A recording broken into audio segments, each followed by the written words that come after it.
Cell wall के बारे में हम लोग बात करेंगे। तो प्लाज्मा मेम्ब्रेन क्या बताए थे? It is outer most covering of the animal cell. Animal cell का सबसे बाहरी कवरिंग क्या है? Plasma membrane. सबसे बाहरी पार्ट्स क्या होता है? Plasma membrane. प्लाज्मा मेम्ब्रेन क्या करता है? तो जितने भी सेल ऑर्गेनेल्स है, जैसे कि मान लीजिए माइटोकॉन्ड्रिया हो गया, माइटोकॉन्ड्रिया हो गया, है ना, इसको चलो एम से ही लिख देते हैं, माइटोकॉन्ड्रिया हो गया, गोल्गी बॉडीज हो गया, है ना, लाइसोसोम हो गया, और क्या था? इंडोप्लाज्मिक रेटिकुलम हो गया, ठीक है, और क्या था? वैक्यूल हो गया। ये सारे जितने भी है सभी सेल ऑर्गेनेल्स को सराउंडिंग से, बाहरी वातावरण से प्रोटेक्ट करता है, अलग करता है। कौन? Plasma membrane. क्यों भाई अली याद नहीं है? बताइए भाई, तेजी से बताइए, कौन अलग करता है? ठीक है, who segregate the cell organelles from surroundings? Answer है plasma membrane. Plasma membrane is outer covering of the animal cell. ध्यान दीजिएगा, एनिमल सेल पूछेगा तो वो सबसे बाहरी कवरिंग क्या है? Plasma membrane. लेकिन यही प्लांट सेल में क्या होता है?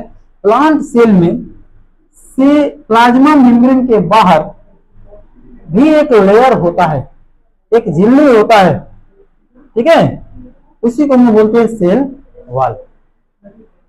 समझ गए बात को? यानी कि प्लांट सेल में, एनिमल सेल में नहीं, याद रखिएगा, एनिमल सेल में ये एब्सेंट होता है। देखिए ध्यान दीजिए, सेल वॉल जो है, सेल वॉल ये किसमें पाया जाता है? तो याद रखिए, ओनली प्लांट सेल, ये केवल प्लांट सेल में पाया जाता है। जबकि सेल मेम्ब्रेन, ऐसे ही प्लाज्मा मेम्ब्रेन जो है, जो हम लोग कल पढ़े थे, वो प्लांट सेल में भी होता है और एनिमल सेल में भी होता है। लेकिन सेल वॉल जो है, सेल वॉल जो है वो केवल और केवल किसमें देखा जाता है? प्लांट सेल में देखा जाता है। समझ गए? तो ये जो प्लाज्मा मेम्ब्रेन है, इसके बाहर एक लेयर रहेगा, इसके बाहर एक लेयर रहेगा, इसी लेयर को हम लोग बोलेंगे सेल वॉल। क्या बोलेंगे इसको? Cell wall. ये सेल वॉल है, यानी कि इसका बाहरी भी एक लेयर होता है जिसको हम बोलते हैं सेल वॉल। किसमें पाया जाता है?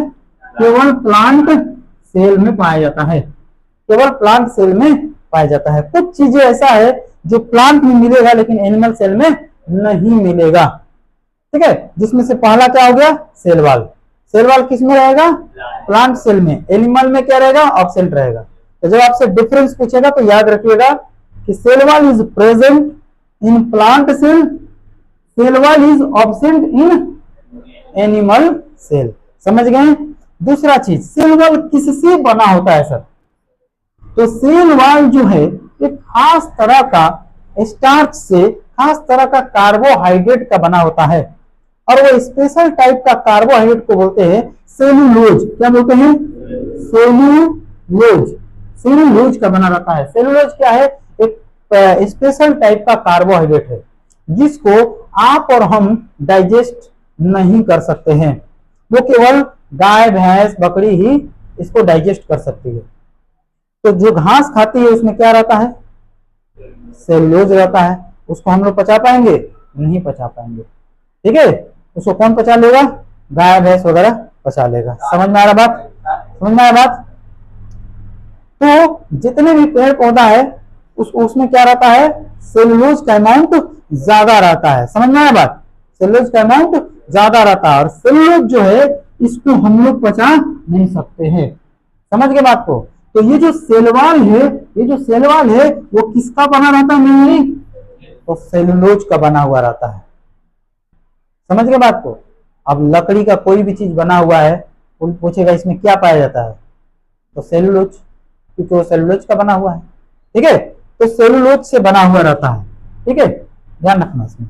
तो ओनली प्लांट सेल, हम ग्रास का बात कर रहे थे, ठीक है। तो घास में जो है क्या होता है? सेलुलोज होता है। घास क्या है? एक प्लांट ही तो है, प्लांट के कैटेगरी में तो आता है। वो अलग बात है कि उसको हम लोग अलग अलग में बांटते हैं। क्या था उसमें, हर्ब सर्ब, नहीं छोटा, तो वो सब अभी बात नहीं करेंगे हम लोग, एक तरह का प्लांट ही तो है, ठीक है। तो वो ग्रास में क्या पाया जाता है, सेलुलोज, इसीलिए हम लोग घास नहीं खाते भाई, क्योंकि हम लोग पचा ही नहीं सकते, पचेगा ही नहीं हम लोग में। गाय भैंस में एक अलग डाइजेस्टिव सिस्टम होता है, आप लोग पढ़ेंगे 7th में।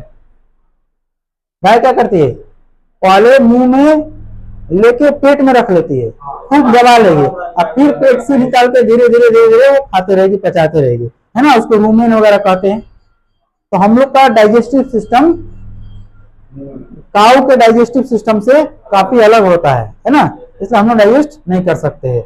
चलिए तीसरी बात करेंगे। पहला बात क्या हुआ कि it is found only in, second बात क्या हुआ, इसमें क्या किससे बना हुआ है, सेल वॉल, तो it is made by cellulose. तीसरा, ये प्लांट को एक हार्डनेस देता है, यानी कि फिजिकल स्ट्रेंथ प्रोवाइड करता है, मजबूती देता है ना, क्या देता है, मजबूती देता है, और साथ ही साथ उसको प्रोटेक्ट भी करता है। अगर प्रोटेक्ट नहीं करता तो हल्का सा भी चोट लगता तो क्या होता, पड़ जाता। जबकि आप देखेंगे पेड़ में पूरा हार्ड एक कवर रहता है, नीम ट्री में देखे होंगे ना, पूरा चपटा चपटा जैसा रहता है, पूरा मोटा मोटा।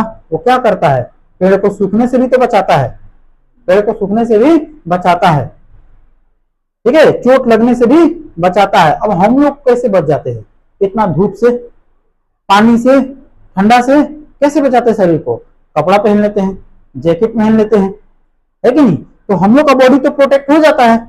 उसी तरह से प्लांट के लिए ये क्या है, कपड़ा का काम करता है, इसको बचाता है, ठीक है, धूप से बचाता है इसको, समझ गए। तो सेल वॉल क्या करता है, प्लांट को प्रोटेक्ट करता है, समझ गए। दूसरा काम क्या करता है, फिजिकल सपोर्ट भी देता है, मजबूती भी देता है, समझ गए बात को। तो इट प्रोवाइड, क्या देगा भाई, it provide protection, protection and क्या, strength, it provides protection and strength by injury, ठीक है, चोट वोट लगने से इसको बचा लेता है। चलिए अब क्या कर सकता है भाई, ये आगे का पॉइंट्स बताइए। तो क्या क्या सीखे हम लोग, it is rigid and non living, याद रखिएगा, एक चीज ये हार्ड होता है और नॉन लिविंग होता है। प्लाज्मा मेम्ब्रेन लिविंग होता है और सेल वॉल क्या होता है, नॉन लिविंग होता है, ठीक है। तो ये किसका बना हुआ है, it is non living, non living, ठीक है। तो हम लोग लिखते हैं, क्या क्या सीखे बताइए, it is rigid and non living. तो पहला पॉइंट क्या हो जाएगा, it is rigid and non living, and non living. हम लोग का शरीर में भी कुछ नॉन लिविंग है, एयर नॉन लिविंग है ना। जानवर को कौन बचा लेता है, उसके ऊपर में बाल, तो ठंडा गर्मी से बचाता है कि नहीं है, ठंडा से बचाता है उसको। उसी तरह से सेल को प्रोटेक्शन देता है सेल वॉल, है ना। प्लांट सेल में प्लांट को कौन प्रोटेक्शन देता है, सेल वॉल, ठीक है। ये नॉन लिविंग है, डेड सेल है। दूसरा क्या करेगा, it is found only in plant cell, ये हम लोग सीखे, इट इज क्या, फाउंड, समझ में आ रहा है लिखा हुआ, it is found only in क्या, plant cell. It is made of, किसका बना हुआ रहता है, it is made of cellulose, ये सेलुलोज का बना हुआ रहता है। सेलुलोज का है, एक स्पेशल टाइप का कार्बोहाइड्रेट है, ठीक है, जिसको हम लोग पचा नहीं सकते, डाइजेस्ट नहीं कर सकते हैं, ठीक है भाई। अगला बताइए, क्या प्रोवाइड करता है, स्ट्रेंथ एंड शेप। तो इट प्रोवाइड्स स्ट्रेंथ, मतलब है मजबूती, उसको ताकत देता है, मजबूती देता है ना। इट प्रोवाइड्स स्ट्रेंथ, क्या देगा, और साथ ही साथ क्या देगा, इसका प्रोटेक्शन भी करेगा और साथ में शेप भी देगा। ठीक है, शेप भी देगा, प्रोटेक्शन भी करेगा इंजरी से, है ना। चलिए आगे, इट क्या, इट प्रोटेक्ट किससे बचाएगा, from pathogen and mechanical injury. It protect from injury लिख दे, अरे चोट लगने से भाई, ठीक है, झिंझरी नहीं कह रहे, इंजरी कह रहे। इट प्रोटेक्ट फ्रॉम इंजरी, तो क्या करता है ये, चोट वोट लगने से बचाता है ना। कोई दिक्कत नहीं, तो इतना आप लिखिए, फिर आगे बढ़ते हम लोग। सेल वॉल पढ़ लिए, और तीसरा हम लोग इसमें से किसी को ले लेते हैं, माइटोकॉन्ड्रिया को ही ले लेते हैं। तो अब हम बात करेंगे माइटोकॉन्ड्रिया, ठीक है, ध्यान दीजिए। ऐसे तो सारे ऑर्गेनेल्स जो है सेल के अंदर इंपॉर्टेंट है, क्योंकि किसी के बिना काम नहीं चलेगा, सबका कुछ ना कुछ फंक्शन है, इसीलिए तो कहते हैं cell is basic structural unit and functional unit of living organism. कहते कि नहीं कहते हैं, क्योंकि स्ट्रक्चर तो है ही है, बॉडी को तो बनाया ही है, साथ में सारे फंक्शंस को परफॉर्म भी यही करता है। अब देखिए क्या क्या फंक्शन को परफॉर्म कर रहा, ठीक है। तो माइटोकॉन्ड्रिया का क्या काम है, कितना इंपॉर्टेंट ऑर्गेनल्स है, इसके बारे में सीखिए, है ना। देखिए माइटोकॉन्ड्रिया, सबसे पहले हम ये देखेंगे कि इसका डिस्कवरी किसने किया, है ना। कभी कभी हम लोग को एंट्रेंस में ये आ जाता है कि हु डिस्कवर द माइटोकॉन्ड्रिया, हालांकि इतना डीपली कोई पूछता नहीं है, खाली सेल के बारे में ही पूछता है इस लेवल पे, लेकिन फिर भी हु डिस्कवर द माइटोकॉन्ड्रिया। तो ध्यान रखिएगा इसमें कि इसका जो डिस्कवरी है वो अल्टमैन ने किया था। कौन किए थे, अल्टमैन ने किया था। माइटोकॉन्ड्रिया का डिस्कवरी किसने किया, अल्टमैन ने किया था, ठीक है। तो डिस्कवरी किसने किया बताइए, अल्टमैन ने किया। कौन, माइटोकॉन्ड्रिया का डिस्कवरी अल्टमैन, ठीक है, बोलते जाइए तब जाके याद होगा। तो who discover the mitochondria, Altmann, है ना। But the name mitochondria is given by Kolliker. The name mitochondria is given by Kolliker. क्या नाम था इनका, कोलिकर। लेकिन अल्टमैन ने ये नाम नहीं दिया, ठीक है। इसका नाम माइटोकॉन्ड्रिया किसने रखा, कोलिकर, याद रखिएगा, है ना। आइडेंटिफाई किसने किया, इसको पहचाना कौन माइटोकॉन्ड्रिया को कि हाँ सेल के अंदर कुछ है, तो वो है अल्टमैन। तो डिस्कवरी तो हम यही कहेंगे अल्टमैन, लेकिन नाम अल्टमैन ने नहीं दिया, माइटोकॉन्ड्रिया नाम किसने दिया, कोलिकर ने दिया। हाँ माइटोकॉन्ड्रिया जो है, हाँ अल्टमैन ही आइडेंटिफाई किए थे कि यहाँ पर कुछ है, यहाँ पर एक सेल ऑर्गेनेल्स है जो बड़ा इंपॉर्टेंट रोल प्ले करता है, बहुत ही इंपॉर्टेंट इसका फंक्शंस है। लेकिन नाम कौन दिया माइटोकॉन्ड्रिया इस ऑर्गेनेल्स को, वो दिए थे कोलिकर, ठीक है। हमको लगता है 1890 में दिया था, 1890 वगैरह में, 85 में, ठीक है ना। तो ध्यान दीजिएगा, तो ये हो गया who discover the mitochondria, who discover the mitochondria, Altman.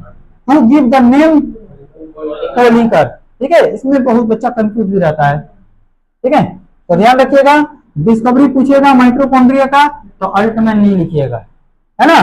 और पूछेगा नाम कौन दिया, तो कोलिकर। अगर ऑप्शन में नहीं दिया रहे, खाली लिखा रहे हु डिस्कवर द माइटोकॉन्ड्रिया, तो दोनों में से किसी का भी नाम रखे तो आप टिक कर दीजिएगा, ठीक है ना।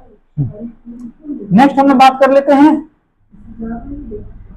हाँ उसको बाहर थोड़ा सा कर दीजिए, है ना, बाहर टूल ले लीजिए, हमको डिस्टर्ब हो रहा, हाँ बाहर कर लिए, हम भूल जा रहे हैं। ओके, डिस्टर्बेंस के लिए खेद है, कम टू द पॉइंट। चलिए again we repeat, who discover the mitochondria and who give the name, Kolliker, है ना। आगे देखिए इसका जो स्ट्रक्चर होता है वो कैसा होता है, ठीक है। तो सेल के अंदर काफी छोटा छोटा बनाया रहता है। अगर हम इसको जूम करके देखें तो माइटोकॉन्ड्रिया का स्ट्रक्चर कुछ आपको डबल मेम्ब्रेन बाउंड दिखाई देगा।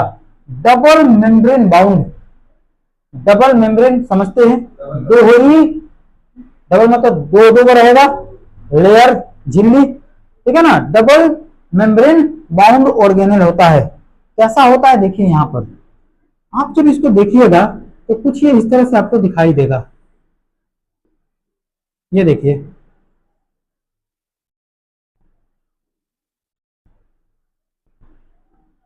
कुछ इस तरह का स्ट्रक्चर जो है आपको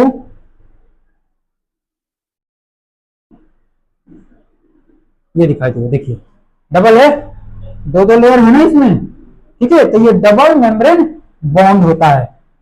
और जो इनर, इसका जो इनर लेयर है, अंदर का जो दीवार है, अंदर का जो लेयर है, उसका क्या नाम है? तो उसका नाम है क्राइस्टे। क्या नाम है इसका? क्राइस्टे, CRISTAE। क्या नाम है इसका? क्राइस्टे। हिंदी में लिख दें,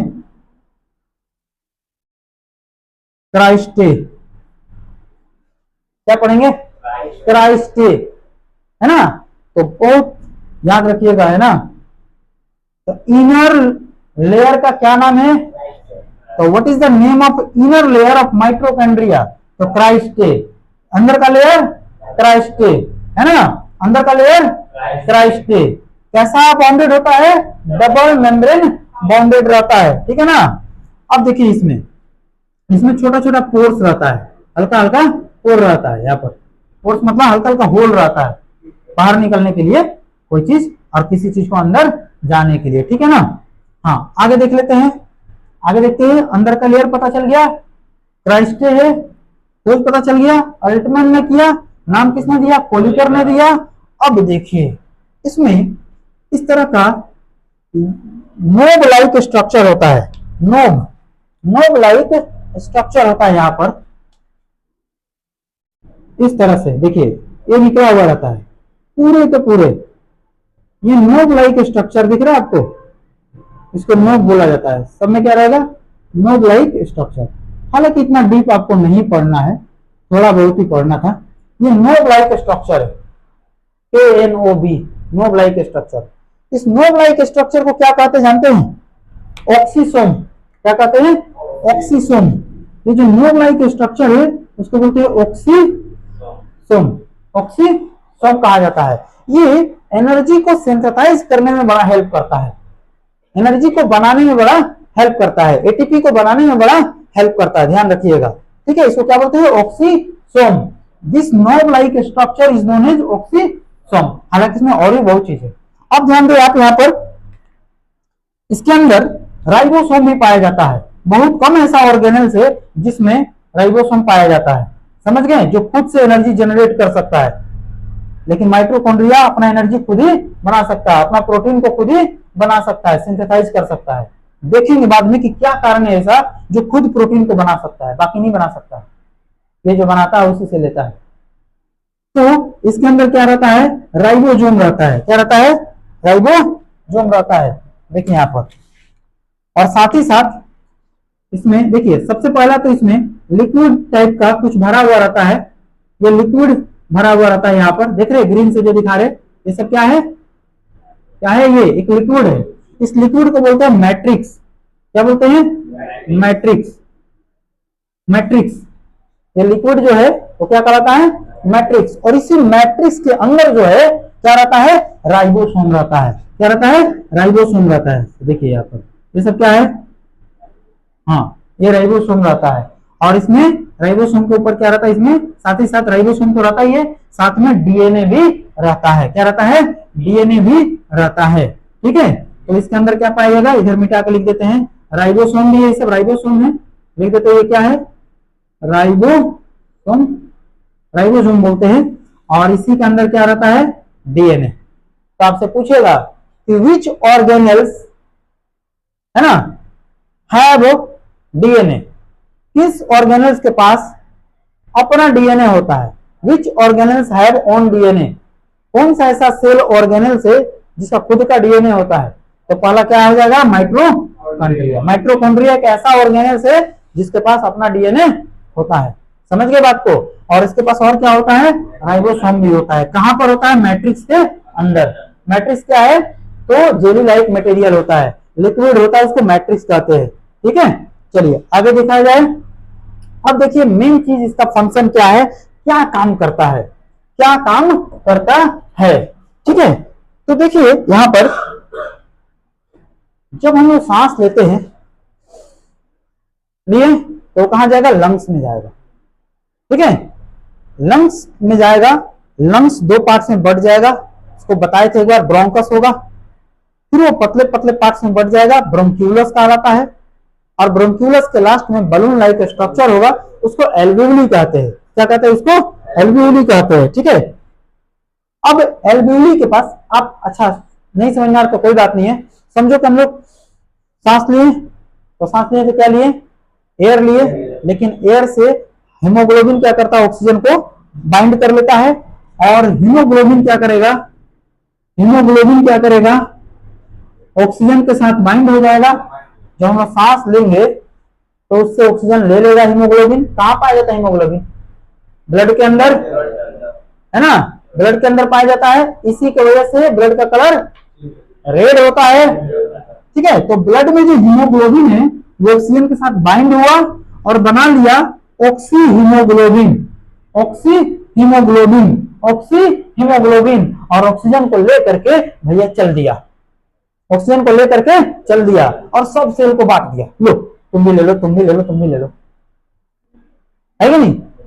तो हीमोग्लोबिन क्या किया, ऑक्सीजन को लिया और सब सेल को बांट दिया। और जब यहां पर ऑक्सीजन पहुंचेगा, क्या पहुंचेगा, ऑक्सीजन पहुंचेगा कहां पर, माइटोकॉन्ड्रिया के अंदर, माइटोकॉन्ड्रिया के अंदर। ठीक है, तो माइटोकॉन्ड्रिया के अंदर जब पहुंचेगा तो क्या होगा कि इसमें एक साइकिल चलता है। साइकिल का मतलब हुआ एक लंबा चेन, एक लंबा रिएक्शन। ठीक है, एक लंबा रिएक्शन जो बहुत सारे स्टेप में होता है।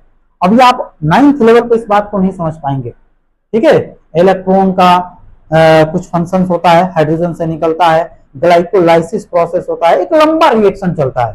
ठीक है, उसको बोलते हैं क्रैब साइकिल। क्या बोलते हैं, क्रैब साइकिल। तो आप उतना मत याद रखें, आप छोटा सा याद रखें कि ऑक्सीजन को लेकर के गया, कौन लेकर के गया, हीमोग्लोबिन, किसको बांट दिया, सभी सेल को बांट दिया। सेल के अंदर ऑक्सीजन पहुंचा कहां पर, सेल के अंदर कहां पहुंचा, माइटोकॉन्ड्रिया के पास। जब ये ऑक्सीजन माइटोकॉन्ड्रिया के पास पहुंचेगा तो क्या चालू हो जाएगा, क्रैब साइकिल चालू हो जाएगा, यानी बड़ा सा चेन रिएक्शन चालू हो जाएगा। ढेर सारा रिएक्शन होगा, कई स्टेप में रिएक्शन होगा, समझ में बात, उसी को बोलते हैं क्रैब साइकिल। क्या हो जाएगा, क्रैब साइकिल। ठीक है ना, क्रैब साइकिल। तो क्रैब साइकिल चालू हो जाएगा और क्रैब साइकिल के द्वारा CREBS होता है, CREBS, Krebs cycle. Krebs cycle, Krebs cycle क्या है, लंबा रिएक्शन है। ठीक है, जो कई स्टेप में होता है। तो आपको थोड़ा सा स्किप कर देना उस बात को, अभी बस समझ लेना ऑक्सीजन पहुंचा माइटोकॉन्ड्रिया में और क्या चालू हो गया, इसके बीच में एक लंबा रिएक्शन चालू हो गया जिसको हम क्या बोलते हैं, क्रैब साइकिल। इसको कौन दिया था, क्रैब नाम का साइंटिस्ट ही दिए थे, उनका नाम था क्रैब। ठीक है, समझ में बात। तो क्रैब साइकिल, तो ऑक्सीजन पहुंचा और क्या चालू हो गया, क्रैब साइकिल। क्रैब साइकिल्स के दौरान जो है आपको यहां पर बनता है क्या, ATP, 38 ATP, याद रखिएगा क्या बनता है, 38 ATP बनता है, 38 ATP। ATP क्या है बताते हैं, 38 ATP बना और 38 ATP मिल करके ये बनाने में कौन मदद किया, ऑक्सीसोम, यही बनाता है। ठीक है ना, तो 38 ATP बन गया और 38 ATP मिल करके ग्लूकोज का एक मॉलिक्यूल्स बनाता है। क्या बना लेगा, ग्लूकोज का एक मॉलिक्यूल्स बना लेगा। और इस एक मॉलिक्यूल्स से कितना एनर्जी प्रोड्यूस होगा हमको याद रखिएगा, 4.2 या 4.3, किसी किसी में अलग अलग रहता है, kilo calorie. Kilo calorie energy का यूनिट है, समझ में आया बात। किलो कैलोरी एनर्जी प्रोड्यूस होगा। समझ गए बात को? इसीलिए चूंकि ये एनर्जी को जनरेट करता है, बनाता है, किस फॉर्म में? In the form of ATP, इसीलिए इसको power house of the cell कहा जाता है। Power house of the cell करता है, बता रहे power house of the cell कहा जाता है इसको। तो आपसे पूछ देगा कि why mitochondria is also known as power house of the cell. तो क्या रीजन होगा? नहीं, हमने क्या पूछा कि माइटोकॉन्ड्रिया को power house of the cell क्यों कहा जाता है? तो रीजन है because it generate energy in the form of ATP through the Krebs cycle, है ना, या थ्रू एरोबिक क्या बोलते हैं उसको, रिस्पायरेशन। एरोबिक रिस्पायरेशन का मतलब जिसमें हम लोग ऑक्सीजन लेते हैं, है ना, उसके थ्रू, ऑक्सीजन के थ्रू ही ना बनाया, ठीक है। तो ऑक्सीजन के थ्रू क्या करेगा, ये क्रेब्स साइकिल चलाएगा और क्रेब्स साइकिल के दौरान क्या बनेगा, 38 एटीपी एनर्जी बनेगा और ये एनर्जी इसी में स्टोर हो जाएगा और जब काम रहेगा तो धीरे धीरे यूज करेंगे, देते रहेंगे, फिर खत्म होगा फिर बनेगा। यहां तक समझ में आया? तो चूंकि एनर्जी को जनरेट करता है किस फॉर्म में, एटीपी के रूप में, एटीपी के फॉर्म में, इसीलिए इसको किस नाम से जाना जाता है बताइए? Power house of cell. तो 1 मार्क्स में आपसे पूछ लेगा कि which organelles is known as power house of the cell? Mitochondria. Micro बताइए, which organelles is known as power house of the cell? Mitochondria. अभी मत उतारिए, देखिए पहले ध्यान से देखिए, कितना समझ गए बात को। अब देखिए एटीपी क्या है सर, इसको एक सिंपल लैंग्वेज में समझते हैं। इसका फुल फॉर्म होता है एडिनो एडिनोसिन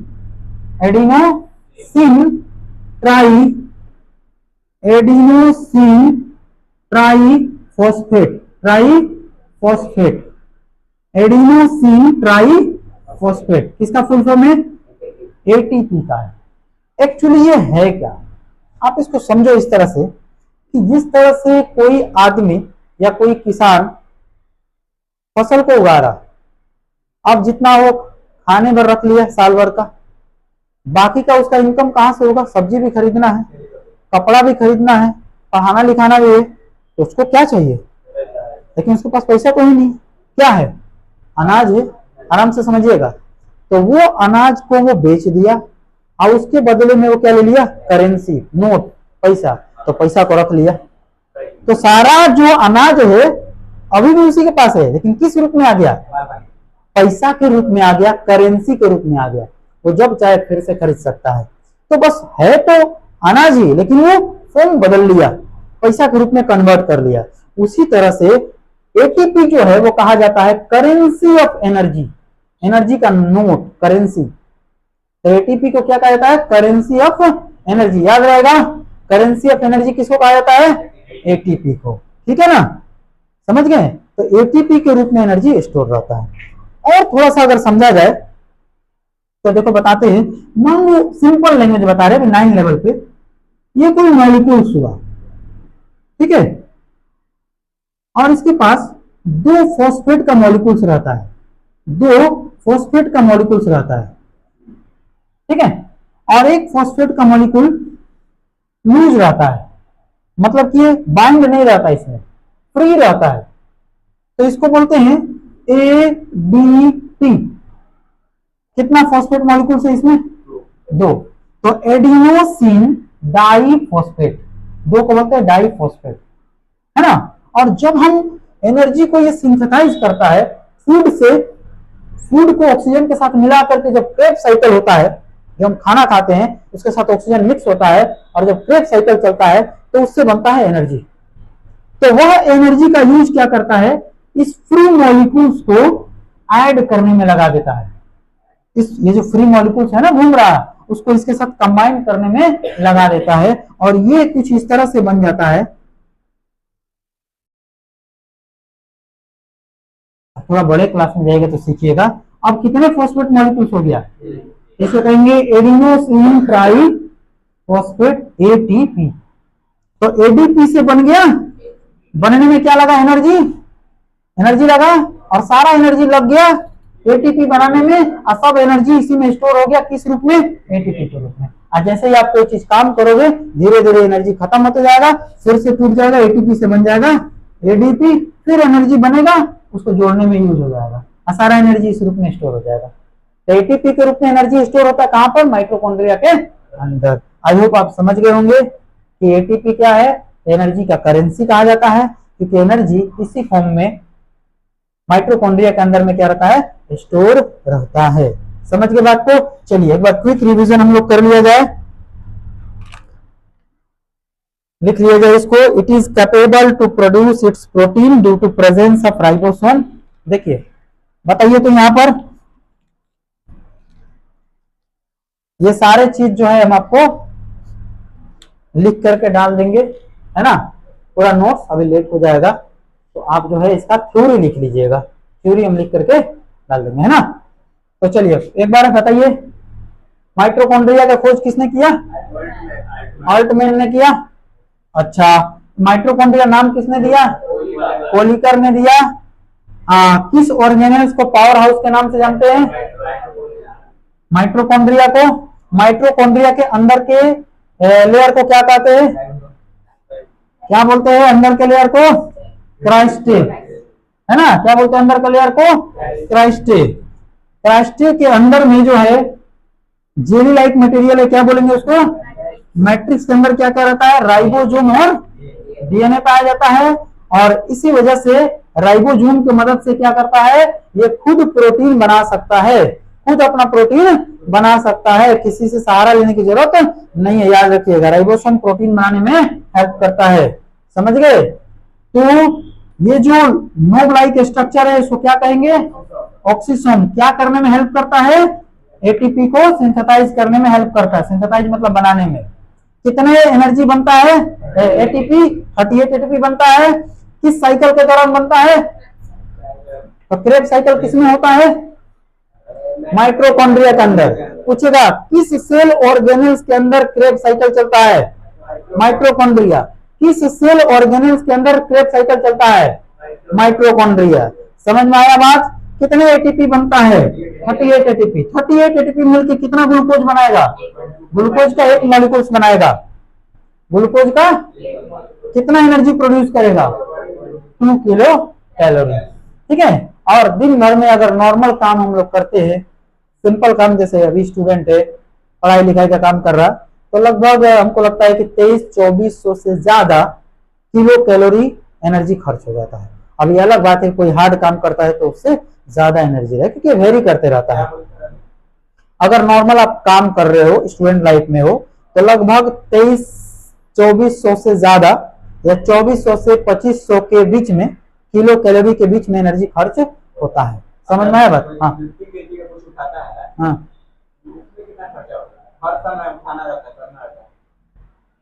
50 kg क्या बताएंगे, पोज कर दीजिए, पोज कर दीजिए।